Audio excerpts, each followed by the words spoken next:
Hello guys, I welcome you all to my channel Escalate Academy Educating India in a Lucid Way।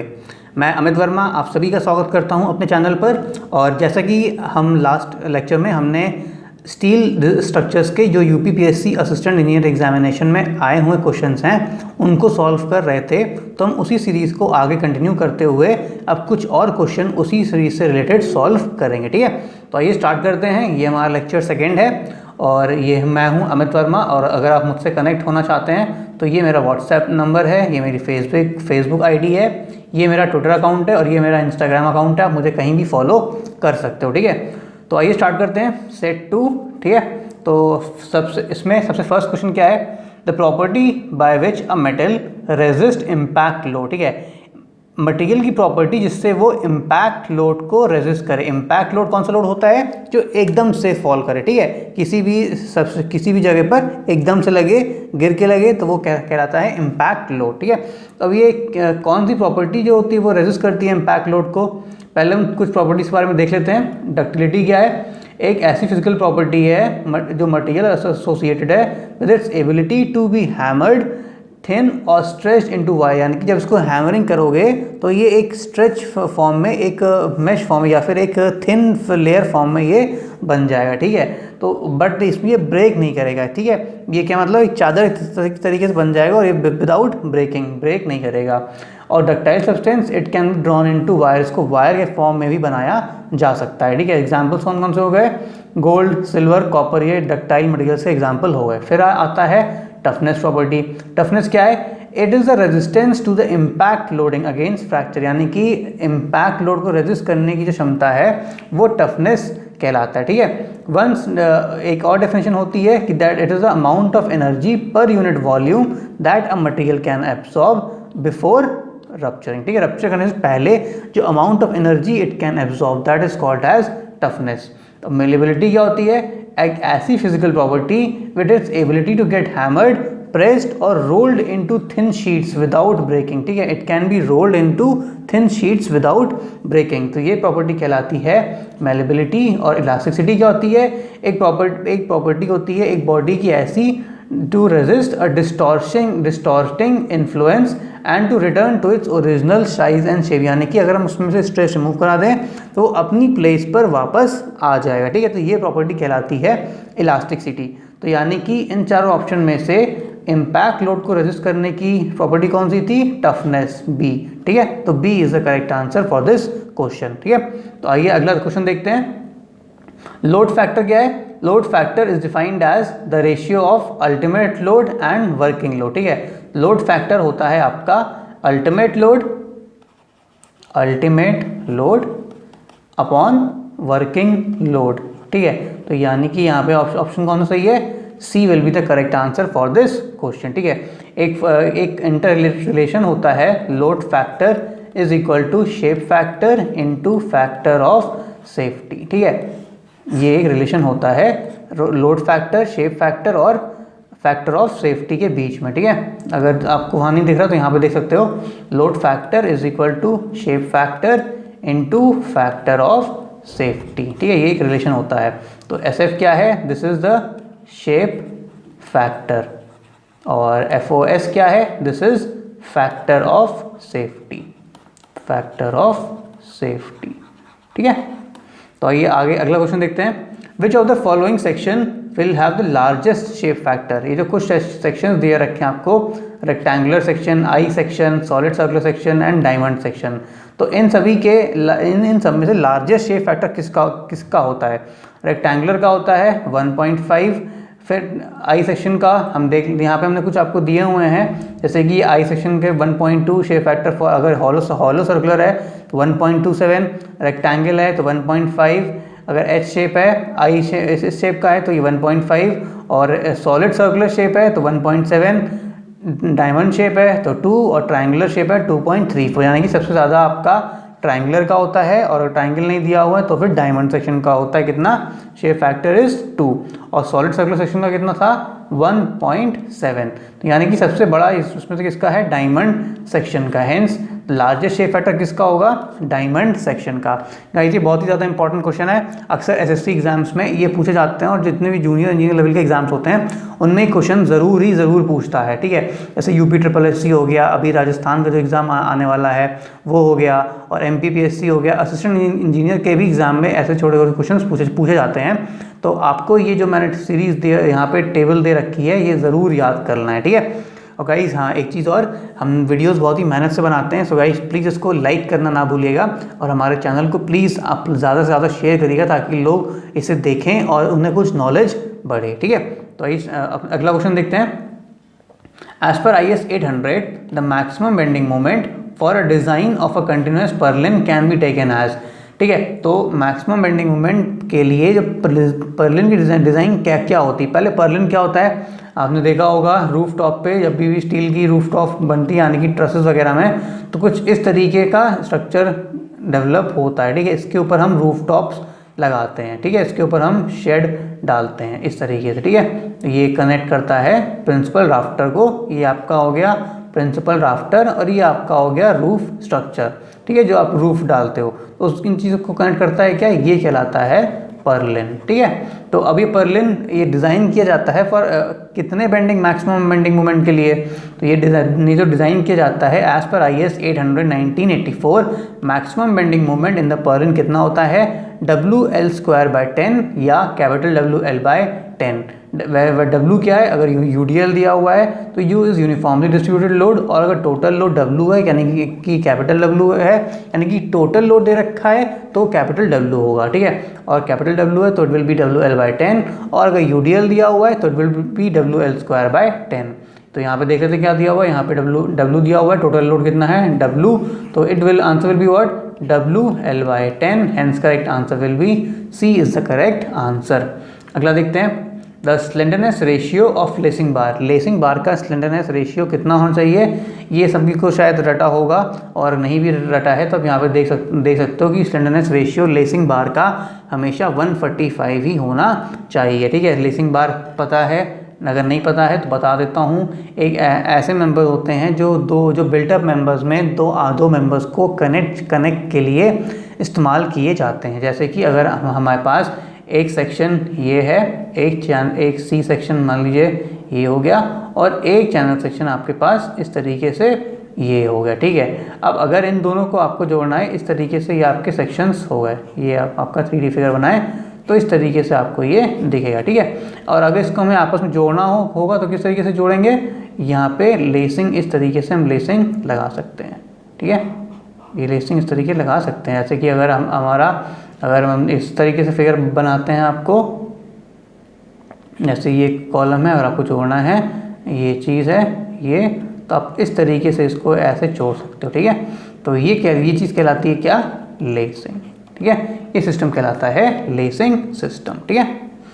तो अगला देख लेते हैं, lacing bars in a steel column should be design to resist, lacing bars जो होता है steel column में, which were designed to resist what? It is designed to resist shear force due to 2.5% of the column load, ठीक है। Column load का 2.5% shear force, यानी कि अगर कोई भी कॉलम है इस तरीके का, अगर आपने मान लीजिए कोई भी कॉलम डिज़ाइन किया, ठीक है, कोई भी कॉलम आपने डिज़ाइन किया, कोई भी बिल्टअप कॉलम है और उस पर जो लोड लग रहा है, ठीक है, ये जो अगर लोड मान लीजिए P लगा, तो जो लेसिंग आप डिज़ाइन करोगे, ठीक है, जो लेसिंग आप डिज़ाइन कर रहे हो, लेसिंग इस लोड का 2.5% ही लोड कैरी करता है, ठीक है। तो लेसिंग बार को हम डिज़ाइन करते हैं कितना, shear force due to 2.5% of the column load, यानी कि कॉलम पे जितना भार आ रहा है उसका 2.5% के लिए हम लेसिंग बार्स को डिज़ाइन करते हैं, ठीक है। अगला क्वेश्चन देखते हैं, ये देख सकते हैं आप यहाँ पर, lacing bars are design to resist transverse shear equal to 2.5% of total axial force on the member column taken into account. तो value of V will be equal to 2.5/100 into P, ठीक है। अब देखते हैं, maximum slenderness ratio of a steel column the design of which is governed by gravity और wind forces is, ये जो maximum slenderness ratio steel column का जब हम विंड या सिस्मिक फोर्स लेते हैं तो इट इज़ इक्वल टू 250, ये आपको याद रखना पड़ेगा। ठीक है, यहाँ पे कुछ वैल्यूज़ हमने दे रखी हैं, जैसे कि as per IS 800 1984 slenderness ratio of compression members का कुछ दे रखा है हमने। तो ये सब वैल्यूज़ आपको ज़रूर से ज़रूर याद करनी है, जैसे कि member subjected to dead load और लाइव लोड से मेंबर सिर्फ और सिर्फ डेड लोड यानी कि उसका खुद का भार और एक लाइव लोड लग रहा है तो उसकी वैल्यू होगी 180। और अगर member subjected to compression due to earthquake and wind force, earthquake और विंड फोर्स के कारण अगर उसमें कंप्रेशन आ रहा है तो ये स्लेंडरनेस रेशियो की वैल्यू लेंगे 250। और अगर for compression flange of the beam, compression flange के लिए कितना लेंगे 300, और फॉर टाइज और ब्रेसिंग मेंबर्स के लिए हम 300 अडॉप्ट करेंगे। ठीक है, तो ये कुछ वैल्यूज़ हैं, ये आपको याद रखनी है। इनमें से आपको फर्स्ट और सेकंड तो बहुत ही ज़्यादा इंपॉर्टेंट है, ये आपको याद ही रखनी चाहिए। ठीक है, अगला देखते हैं। The effective length of a fillet weld should not be less than. ठीक है, जो फिलेट वेल्ड का इफेक्टिव लेंथ होता है should not be less than 4 times the weld size. ठीक है, 4S से कम नहीं होना चाहिए, should not be less than 4S, where S is what, weld size. ठीक है, S आपका वेल्ड का साइज होता है। तो minimum length of weld required to be effective load transfer, यानी कि जितना मिनिमम वेल्ड हम लोड ट्रांसफ़र के लिए इफेक्टिव होगा कितना होगा, 4S से कम नहीं होना चाहिए। If minimum length of weld is 4S then it will be 100% effective. अगर मिनिमम लेंथ 4S है तो वो 100% इफेक्टिव होगा लोड रेजिस्ट करने में। ठीक है, आगे देखते हैं। The cross section of a weld throat is, तो वेल्ड थ्रोट का जो क्रॉस सेक्शन होता है तो throat is the weakest section which has minimum dimension. ठीक है, थ्रोट एक वीकेस्ट सेक्शन होता है जिसका मिनिमम डायमेंशन होता है, hence the correct answer will be A is the right answer for this question. ठीक है, अगला देखते हैं। Bolts are most suitable to carry, bolts सबसे ज़्यादा सूटेबल कैरी होते हैं एक्सियल टेंशन। ठीक है, बोल्ट हमेशा याद रखिएगा एक्सियल टेंशन बहुत ही अच्छे से रेजिस्ट करता है, दे आर मोस्टली प्रिफर किया जाता है उसमें कि एक्सियल टेंशन को रोकने के लिए ही बोल्ट का इस्तेमाल किया जाता है। ठीक है, तो bolt can be loaded in, tension में भी बोल्ट कर सकते हैं, शेयर में भी बोल्ट कर सकते हैं, और टेंशन और शेयर दोनों में ही किया जा सकता है, लेकिन it is most suitable for axial tension. ठीक है, तो correct answer will be C is the correct answer. अगला देखते हैं। Efficiency of a riveted joint having the minimum pitch as per IS 800 is, तो एफिशिएंसी हमें निकालनी है।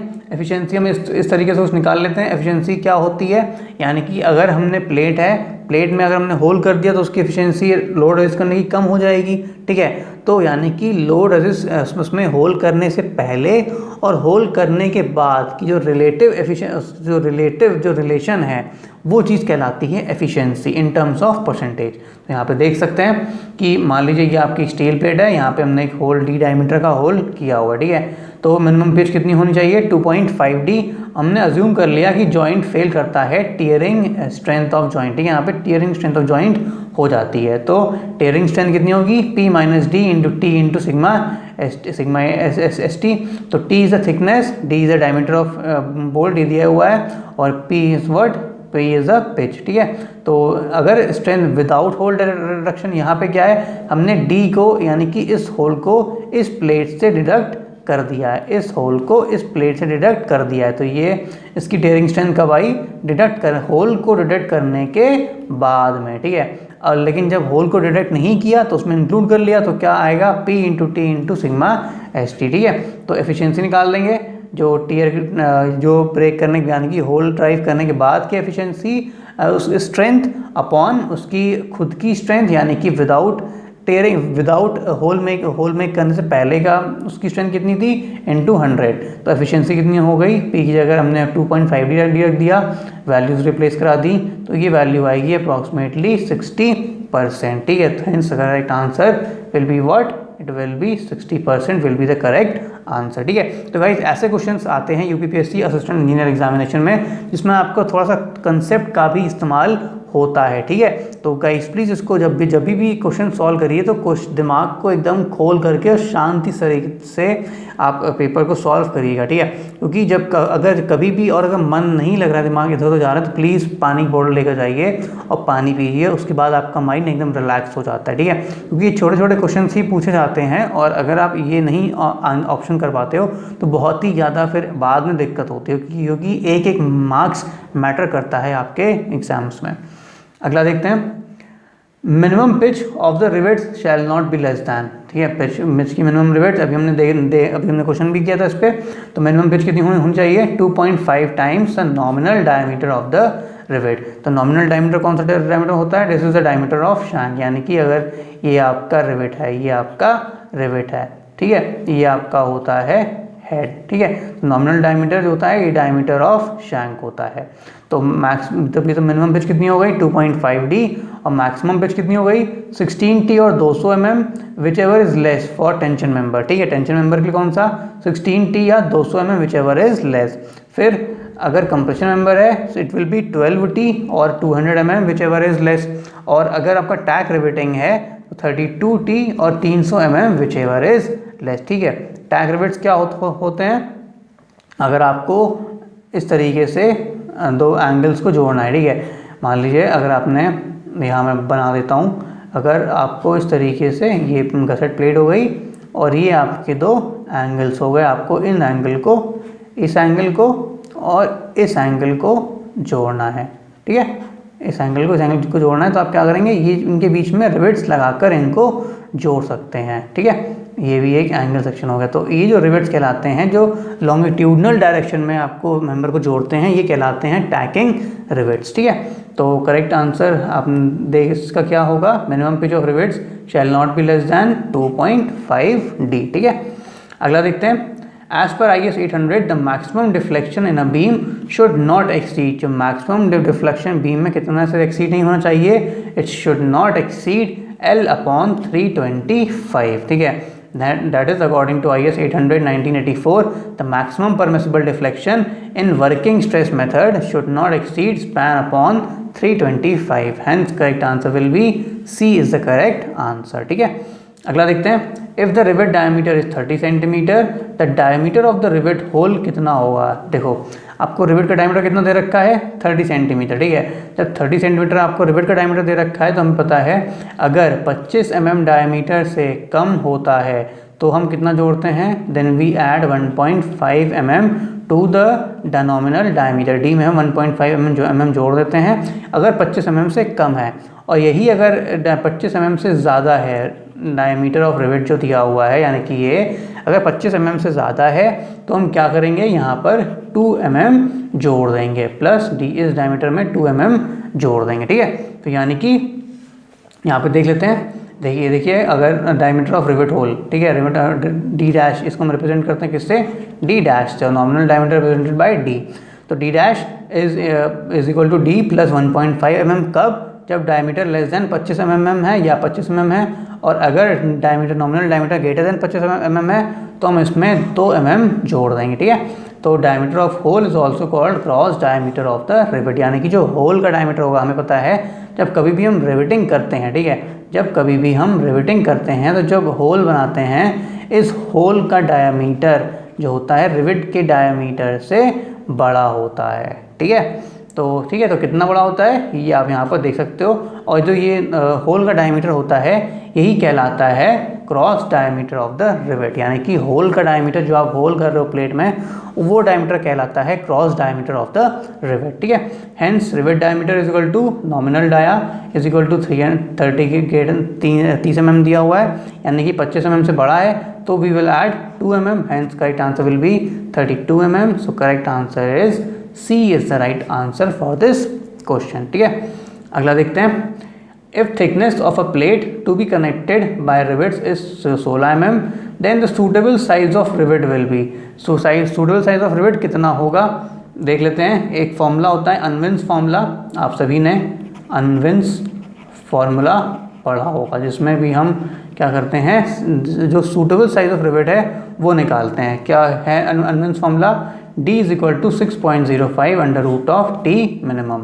यहाँ पे टी मिनिमम कितना दिया हुआ है 16 mm का, तो D में हम जब मल्टीप्लाई करेंगे तो it will almost come as 24, हेंस हम 24 mm का डायमीटर लगाएंगे। ठीक है, यानी कि अगर हमें थिकनेस, प्लेट की थिकनेस पता है तो अगर जिस प्लेट को हमको जोड़ना है तो हम ये पता लगा लेंगे कि कितने डायमीटर का रिवेट हमको उस प्लेट में लगाना है, ठीक है। तो और ये जो फॉर्मूला जिसमें फॉर्मूले से हम निकालते हैं ये कहलाता है अनवेंस फॉर्मूला।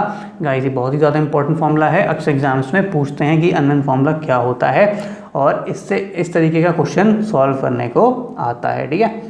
अगला देखते हैं, the maximum stress that can be applied to a material for an infinite number of cycles of repeated stress without causing failure, ठीक है। Repeated stress without causing failure ये आपका आता है एंड्योरेंस लिमिट। एंड्योरेंस लिमिट अब क्या है, हम सारे लिमिट्स देख लेते हैं एक बार। ये हमने स्ट्रेस स्ट्रेन डायग्राम देखा हुआ है। प्रोपोर्शनल लिमिट तक क्या है, stress is directly proportional to strain, ठीक है। एक लीनियर है, लीनियर वेरिएशन है और उसके बाद ये जो है वेरिएशन थोड़ा सा इस तरीके से पाथ फॉलो करता है, ठीक है। पहले इलास्टिक लिमिट देख लेते हैं। Is the point up to which material remains elastic, ऐसा पॉइंट जहाँ तक मटेरियल हमें इलास्टिक रहता है। ये आप पॉइंट देख सकते हो बी पॉइंट, यहाँ तक मटेरियल इलास्टिक की तरह बिहेव करेगा। And that is after removal of load original dimensions can be recovered, यानी कि अगर हम लोड हटा दें तो इस पॉइंट तक बी पॉइंट तक ये इलास्टिक रहेगा, यानी कि वो अपनी जगह पर वापस फिर से आ जाएगा, ठीक है। फिर सेकेंड प्रोपोर्शनल लिमिट क्या है, the point up to which Hooke's law is valid, यानी कि stress is directly proportional to strain. Hooke's law क्या होती है, stress is directly proportional to strain, ठीक है। Upon proportional limit stress strain curve is a straight line, proportional limit तक linear रहता है, यानी कि ये जो पाथ है ये एक स्ट्रेट लाइन है, ठीक है। ये एक स्ट्रेट लाइन होती है, ठीक है। उसके बाद आपका आता है ultimate strength. Ultimate strength is the maximum stress that can be induced in a material. Maximum stress जो मटेरियल में इंड्यूस करी जा सकती है वो कहलाती है अल्टीमेट स्ट्रेस। अल्टीमेट पॉइंट या फिर यहाँ पे E point represents the ultimate strength या अल्टीमेट पॉइंट, ठीक है। और एंड्योरेंस लिमिट क्या होती है, that stress level below which material has probability of no failure, ठीक है। ऐसे इसके बिलो हम करते हैं तो उसमें प्रोबेबिलिटी ऑफ फेलियर नहीं होगा। Even if infinite number of load cycles, अगर हम infinitely number of load cycles उस पर लगाएं, यानी कि लोड आया गया इस तरीके से अगर लोड आ रहा है जा रहा है तो अगर हम रिपीटेड नंबर ऑफ लोड्स लगाएं तो भी उसमें फेलियर नहीं आएगा, तो ये कहलाता है endurance limit. Hence the correct answer will be D is the correct answer for this question. अगला देखते हैं, a body subjected to a stress of 3 Newton per mm square in compression and tensile stress of 5 Newton per mm square, both acting perpendicular to each other, the maximum shear stress in the body will be। तो यानी कि एक आपको दिया है tensile stress लग रहा है, एक कंप्रेशन स्ट्रेस दिया हुआ है और आपको निकालना है कि मैक्सिमम शियर स्ट्रेस बॉडी पे कितना लगेगा। तो जो कंप्रेशन स्ट्रेस दे रखा है कितना, 3 न्यूटन पर एम स्क्वायर, ये बॉडी है। कंप्रेशन लग रहा है 3 न्यूटन और टेंशन लग रहा है 5 न्यूटन पर एम स्क्वायर का। मैक्सिमम शियर स्ट्रेस क्या होता है, सिग्मा 1 माइनस सिग्मा 2/2, तो -3 माइनस 5/2 कितना हुआ, 4 newton per m square will be the correct answer. Hence correct answer will be C is the right answer, ठीक है। ठीक है, ओके गाइस। तो फिर अब देखते हैं, अब क्योंकि अब यहाँ देख लीजिए कंप्रेशन हमने किसमें लिया है, compression is taken as negative और tension is taken as positive, ठीक है। 5 ने पॉजिटिव लिया है और कंप्रेशन को हमने नेगेटिव लिया है, ठीक है। Horizontal stiffness in a plate girders are use to, horizontal stiffness का काम क्या होता है, जब बता देता हूँ। हॉरिजॉन्टल स्टिफनेस जब जो भी वेब प्लेट में कुछ इस तरीके से हॉरिजॉन्टल स्टिफनेस लगे होते हैं। मैंने प्लेट गर्डर का एक लेक्चर बनाया हुआ है, आप जाकर उसमें देख सकते हो कि हॉरिजॉन्टल स्टिफनर और वर्टिकल स्टिफनर का इंतज़ाम क्या होता है और क्यों हमने कहाँ पर कैसे लगाते हैं, उसका काम क्या होता है, ठीक है। तो मैं उस लेक्चर का डिस्क्रिप्शन बॉक्स में लिंक दे दूँगा, आप वहाँ पर जा कर के उस लेक्चर को देख सकते हो, ठीक है। उसमें मैंने बहुत ही अच्छे से समझाया हुआ है, आपको बहुत ही अच्छे से समझ में आएगा। तो हम हॉरिजॉन्टल स्टिफनर का इस्तेमाल क्यों करते हैं, हॉरिजॉन्टल का इस्तेमाल इसलिए किया जाता है to safeguard against buckling due to bending compression, यानी कि बेंडिंग कंप्रेशन की बकलिंग को रोकने के लिए, यानी कि वेब की बकलिंग को रोकने के लिए हम हॉरिजॉन्टल स्टिफनेस का इस्तेमाल करते हैं, ठीक है। यानी कि वेब की बेंडिंग स्ट्रेंथ को इंक्रीज करने के लिए, ठीक है। यानी कि अगर ये हमारा कुछ आई सेक्शन है, ठीक है, ये आपका आई सेक्शन है, ये आपका हो गया फ्लैंज, ये आपका हो गया वेब। इस वेब की बकलिंग स्ट्रेंथ को इम्प्रूव करने के लिए हम हॉरिजॉन्टल स्टिफनर का इस्तेमाल करते हैं। और वर्टिकल स्टिफनर का इस्तेमाल किया जाता है कब, तो शियर बकलिंग को रेजिस्ट करने के लिए, ठीक है। तो यानी कि करेक्ट आंसर है will be to prevent local buckling of the web, that is D is the correct answer for this question. ठीक है, अगला देखते हैं। In a roof truss the member which supports the purlin, जो purlin को support करता है वो मेंबर कौन सा होता है? ये देखिए, अब मैंने अभी बताया था, ये पर्लिन है। ठीक है, ये दिस इज द पर्लिन, और ये पर्लिन कहाँ पे सपोर्टेड है? प्रिंसिपल राफ्टर पे। ठीक है, तो यानी कि correct answer will B D is the correct answer for this question. ठीक है, अगला देखते हैं। एक स्टील प्लेट दे रखी है, 30 सेंटीमीटर वाइड है एंड 10 mm थिक है। एक rivet of nominal diameter 18 mm is driven. ठीक है, प्लेट की थिकनेस दे रखी है 13 सेंटीमीटर इंटू थिकनेस दे रखी है 10 mm की, और विड्थ दे रखी है 30 सेंटीमीटर की, और एक नॉमिनल डायमीटर जिसकी 18 mm डायमीटर है उसको हम उस प्लेट में लगा रहे हैं। तो जो net sectional area of the plate का नेट सेक्शनल एरिया कितना होगा देख लेते हैं। हमें पता है कि स्टील प्लेट की थिकनेस 30 सेंटीमीटर है, तो यानी कि अगर नॉमिनल डायमीटर कितना दिया 18 mm, और ये एज डी जो है लेस दैन 25 mm है, तो हम कितना में जोड़ेंगे 1.5 mm, तो यानी कि जो डायमीटर ऑफ होल कितना हुआ 18 प्लस 1.5, यानी कि डायमीटर ऑफ होल हो गया 19.5 mm। ठीक है, अब 19.5 mm आपका हो गया डायमीटर ऑफ होल। अब क्या है, आपको निकालना है the net sectional area. Net sectional area कैसे निकलता है देखते हैं। विड्थ कितनी दे रखी है 30 सेंटीमीटर, mm में लें तो यानी कि कितना 10 से मल्टीप्लाई कर दें। ठीक है, तो 10 कितना हो गया 300 mm इंटू थिकनेस कितना दे रखा है 10 mm इंटू 10 mm थिकनेस, तो माइनस ये तो हो गया आपका प्लेट का। अब रिवेट का डायमीटर का हम माइनस कर दें, क्योंकि भाई जो रिवेट का होल रिवेटिंग करेंगे उसमें से डायमीटर हटाएंगे अभी तो नेट सेक्शनल एरिया तभी तो निकलेगा। जो प्लेट है उस प्लेट के टोटल एरिया में से हम क्या करेंगे, जितना हम रिवेट लगा रहे हैं, जितना हम रिवेट लगाया है हमने, उस होल का एरिया रिमूव करा देंगे। जैसे कि मान लीजिए अगर ये आपकी प्लेट है, ठीक है, इसमें हमने रिवेटिंग करी है, दो प्लेट जोड़ी है, यहाँ हमने रिवेटिंग करी है, तो इस प्लेट के डायमीटर को हमें रिमूव करना होगा ना, तभी तो हम इसकी नेट सेक्शनल एरिया पता चल पाएगा।